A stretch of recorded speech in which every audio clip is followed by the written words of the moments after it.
Hey everybody out there, just wanted to bring to you 5 easy little blues licks that you can use. I get a lot of questions all the time from students, and you know, it's easy to learn this C blues scale and learn to kind of play things, and it's easy for a teacher to just say, okay, yeah, you just make things up, but there are some sounds embedded in that scale that you want to kind of learn, and we want to learn small pieces of those sounds, so that small little tiny riff ideas, so that we can then use them and place them in all sorts of different orders and places. So one of the first ones, so if we're in C7 here and we're playing our C minor blues, okay, one of the first things that I would want students to practice is this kind of sound where we're resolving up to the root. Okay, now you might say to yourself, that's not much, it's not much of a riff, but it's so small and it's so resolved sounding, you can attach it to anything. You can play a scale down and then play that riff at the end.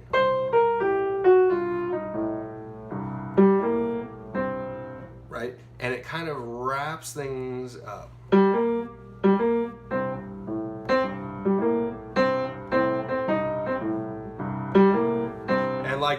Like every kind of piece of material that we learn when we're studying jazz piano, we want to immediately start trying to make some variations of it, and so we get as much out of this idea. And this is more, it's more of a we're learning, really right here, we're learning more concepts than we're learning riffs. You know, if we're playing E flat major blues, you know, it sounds really resolved.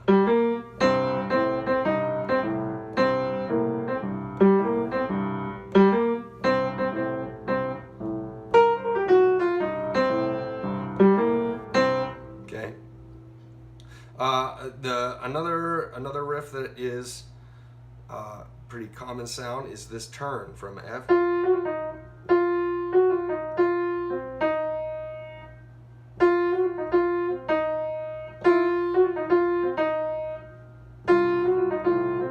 So F sharp, F, E flat. It's really just this little turn from the 4th note of the blues scale. You can attach the scale down, you can scale into it. Right?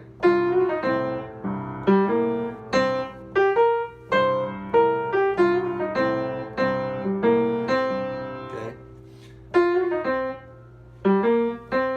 Another one is to break into kind of playing some shapes here.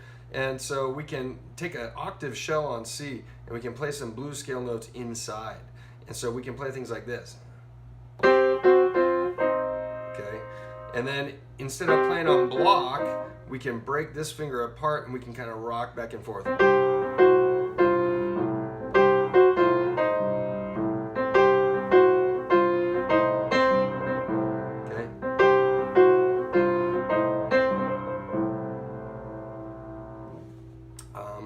Another one would be to play something like something just very simple here.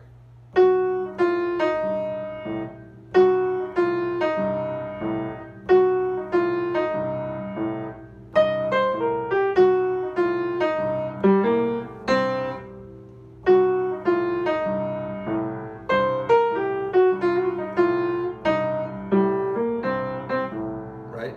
Now I'm just really playing some sort of simple left-hand shuffle kind of bass line here in the left hand, but I'm sticking just to this blues scale notes here in the right hand is giving me all these.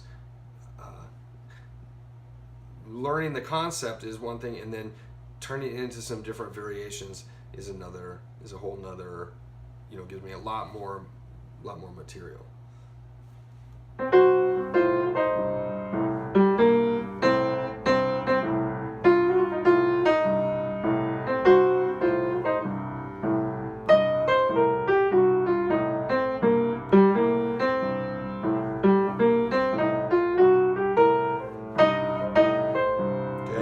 Last one is more of a major blues sound, but it's this kind of riff walking up from the E flat.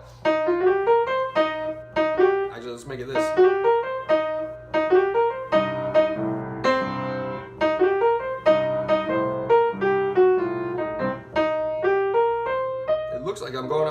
F major 6 chord, but I might be on a C7 chord. I might play. Oops.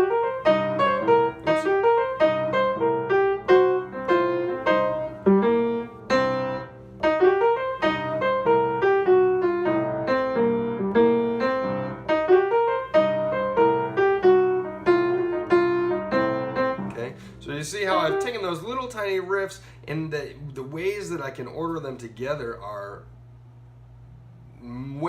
there's way more possibilities of how I can connect those little things together than just playing that little tiny riff in itself. That's not ever going to be that interesting. But when we're learning vocabulary, we want to learn tiny pieces so we can attach them everywhere we want. So, all right, I hope that's a useful video for you guys.